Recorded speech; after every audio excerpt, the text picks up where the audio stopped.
Identik sebagai pusat hiburan dan pertokoan, kawasan Nagoya Batam membuat sebagian orang berpikir bahwa daerah tersebut hanya ada di negara Jepang.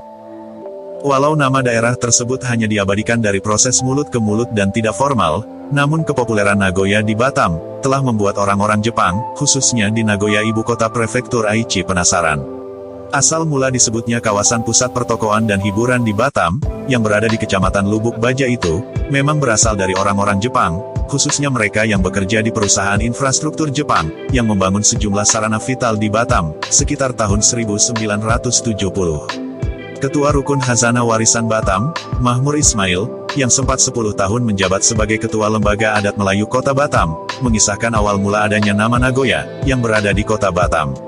Awal mula nama itu ditetapkan, ketika sebuah perusahaan Jepang yang membangun pelabuhan Batu Ampar dan reservoir Nongsa, di mana saat itu, para pekerjanya menyebut, nama tempat mereka makan dan minum, dengan sebutan Nagoya. Yang hingga ini, nama tersebut tetap diucapkan hingga turun-temurun. Berdasarkan sejarahnya, secara resmi, nama kawasan yang disebut sebagai Nagoya itu, adalah Sungai Jodoh. Yang dulunya, adalah titik keberangkatan orang Batam ke Singapura, menggunakan kapal kayu, dan tidak perlu menggunakan paspor saat itu.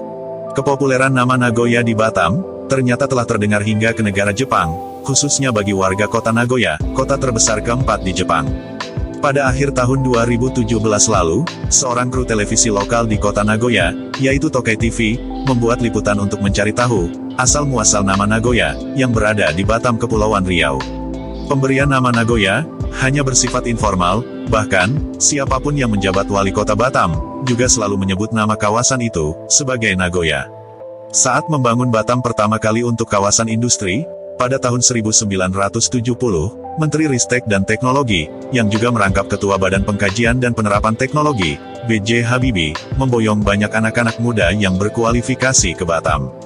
Namun, tidak semuanya tertarik, atas permintaan bertugas di Batam. Karena, Batam ketika itu, hanyalah hutan yang baru dibuka, dan penduduknya pun, tak lebih dari 6.000 orang. Namun, salah satu yang tertarik dan menerima tawaran B.J. Habibie, adalah Cahyo Priyonggo.